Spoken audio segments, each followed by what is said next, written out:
Forget everything you think you know about plant care. We tried something totally bizarre, hanging tea bags on our plants, and the results blew us away. You won't believe the incredible transformation we witnessed. And trust me, this isn't just about making your garden smell good. Nature often hides its secrets in the simplest things, and a humble tea bag turns out to be one of them. Here's how you do it. Take a used tea bag, let it dry a little, and tie it gently to a branch or stem of your plant. As the tea bag slowly releases its goodness, it provides a steady supply of organic matter like nitrogen, tannins, and trace minerals.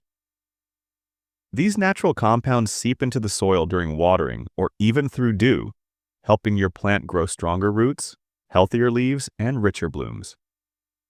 What's more, the faint aroma from the tea can help keep pests like ants and some harmful insects away, giving your plant an extra shield without the need for harsh chemicals.